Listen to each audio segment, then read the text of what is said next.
Welcome to my kusina. Ipapakita ko na naman sa inyo kung paano ko lutuin ang ampalaya sa Hong Kong. So, ang mga ingredients po natin ay bumili na po ako ng lechon doon sa palengke. Yan, ito ampalaya, may bawang tayo, may luya. So, ito po yung binili kong isasahog natin.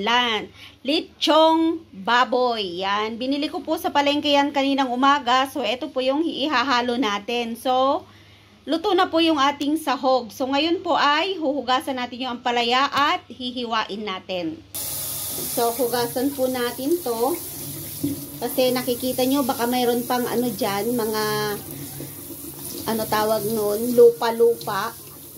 So, yan, hugasan po natin. Ang laki po, no? So, hiwain na po natin. Papakita ko po sa inyo kung paano hiwain yung ampalaya. So, ganito po yung paghiwa ko sa ampalaya. Yan, alisin natin yung dulo. Ganito po, oh. Nakita nyo? Yan. Ganyan po yung paghiwa natin. Huwag po natin kukunin yung kulay puti.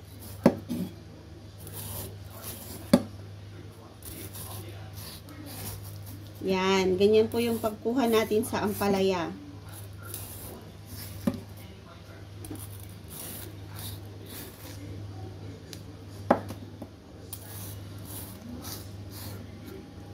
So, yung kulay white po niya, yan, hindi po natin yan kukunin. Kasi ayaw po nila, makunat daw. So, hanggang matapos, igaganito po natin. Nung una, hirap na hirap ako. Pero ngayon, sanay na po ako. Ayan. Sa una po talaga mahirap. So, ang ginagawa ko noon, pag naiilalim ko at maraming nakukuhang kulay, ayan yung sa gitna, sa may buto, hinihiwa ko po yon. O kaya pinapahiwa ni amo. Pinapatanggal talaga niya. So, mahirap po talaga siyang gawin pag, first time mo pa lang. Pero pag sanay ka na, yan, sanay na po ako. Lagi na po silang nagpapaluto. So, sanay na po ako maghiwa. Yan. Pero kung hindi ka sanay, pwede rin pag ganon, pataas. Ganyan. Pero mas sanay ako ng pababa. Pag nagbabalat ako ng mangga, hindi ako sanay dito, yung pababa. Pero pag naghihiwa ako ng ampalaya, hindi ko alam bakit sanay. Sanay naman ako maghiwa ng pababa.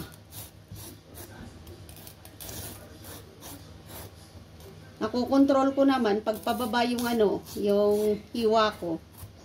Ayan. Alisin na nga natin yan. So, ganyan po yung paghiwa natin sa ampalaya. Nung una, sabi ko, sayang naman kasi sa Pilipinas, hindi pa po natin na-try yung ganito. Sabi ko, sayang naman yung gitna. Sabi ko.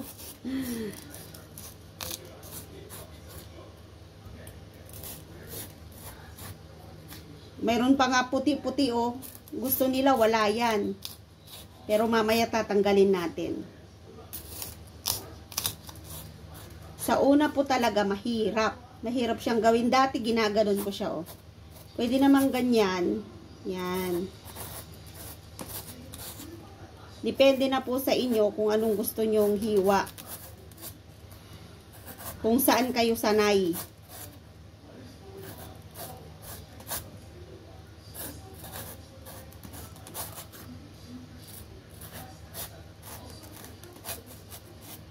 Mahaba. Kung mahaba, putulin nyo po para pare-pareho yung yung size. Yan, ganyan po siya, oh. Tanggalin natin yan. Kasi konti na lang to. So, ko na lang. Reverse ko na lang siya.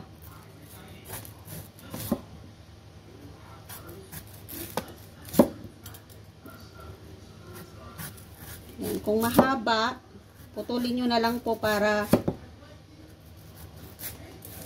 yung niya, anong tawag nun? Same yung size niya.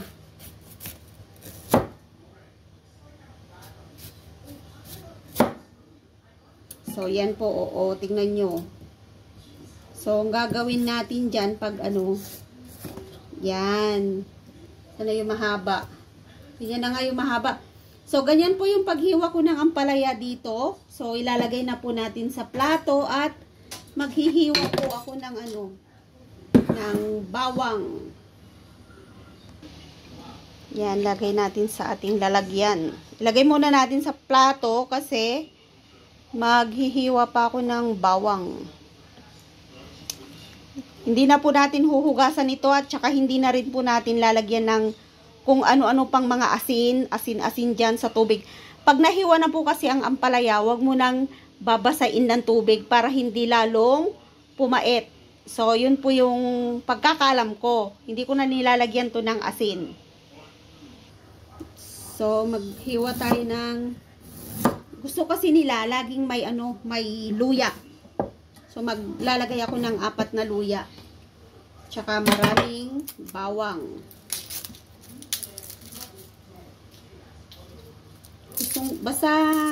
Gusto ko yung bawang sa niluluto ko. Yan, yung ganyan po yung pagbalat ko sa mga bawang. Pipit-piting ko muna kasi nabibiyak na siya, oh. Tingnan nyo. Mas madali na siyang balatan. Kasi nabiyak na yung ano, yung balat. Oh.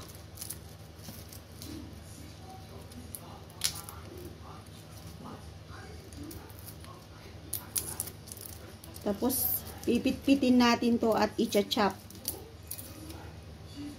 Panggigisa na po natin to. Gutom na ako.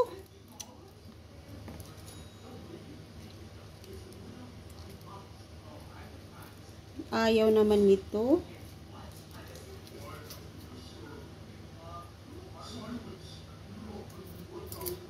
Ayan, okay na siya.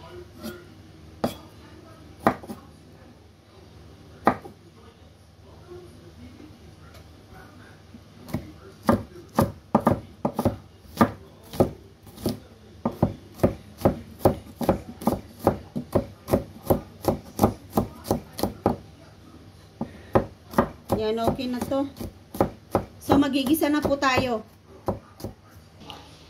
So, magigisa na po tayo ng ating ampalaya. Ito na lahat po yung na-prepare nating mga ingredients natin. May bawang, luya, yung nahiwa kong ampalaya, yung sahog ko, may asin, ayan, chicken powder, may asukal, kasi lalagyan ko po siya ng asukal, at saka yung mantika. So, ito po yung gagamitan nating lutuan. Ayan, i-on na natin yung ating stove. Electric stove po yung ano, yung gagamitin natin. So, maglalagay na po tayo ng mantika. Magigisa tayo ng ating bawang at saka luya.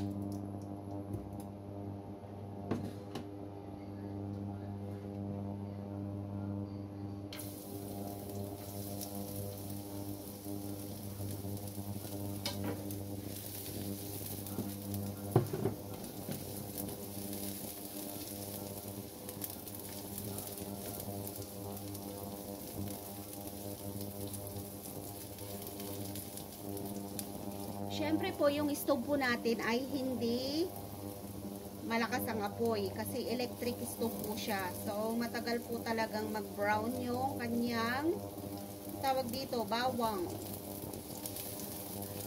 Yan, takes time. Ayaw po kasi nila ng maraming mantika. So, ilalagay na po natin yung ating ampalaya.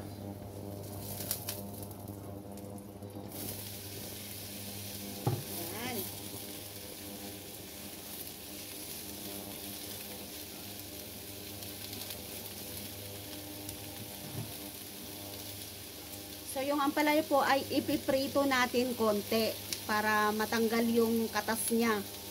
Kasi yung katas po kasi niya ang nagpapapait dun sa ampalaya. So, ang gagawin po natin ay ipiprito muna natin. Ganyan muna siya, wag mo munang haluin para maprito po yung ampalaya. Lalabas po yung katas niya.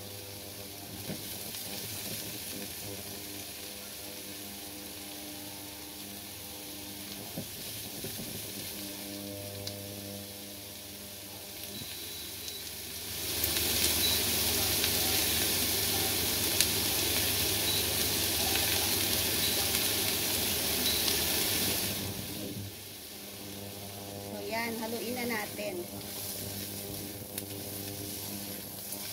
Tingnan nyo, yun o, nagkakatas na siya.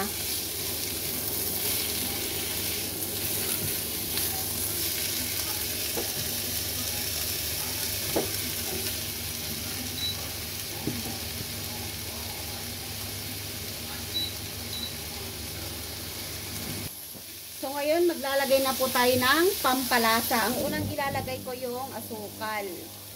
Yan, maglalagay po ako ng 2 spoon.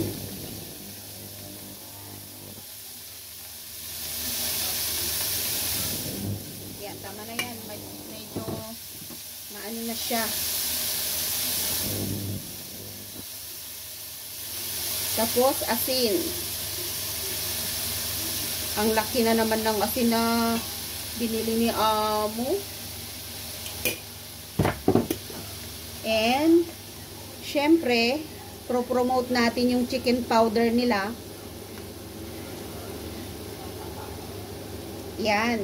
Hindi ko alam kung bakit gustong-gusto ni Amo yan na pinapalagay. So, haluin po natin ng haluin. Hanggang ito ay maluto. Yan o, tingnan nyo o, nagkatas na siya o. Yan. Lumabas na yung tubig ng ampalaya. So, haluin lang po natin ng haluin. Tingnan nyo o, luto na siya. Huwag po natin siyang i-overcook. Ano lang siya, basta haluin nyo lang siya para hindi siya, tawag nun, masunog.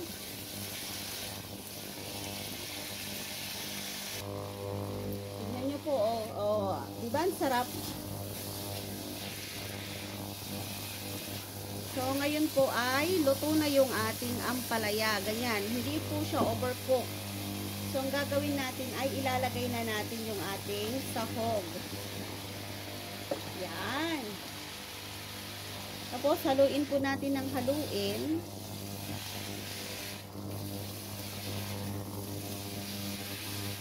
So, eto na po yung ating ampalaya. So, ganyan lang po kasimple yung pagluto natin ng ampalaya dito. Luto na po yung ating ampalaya. So, thank you for watching my YouTube channel. Please subscribe Lynn Jago Vlogs and don't forget to ring the bell for more videos. Maraming salamat po sa inyong lahat. Bye-bye!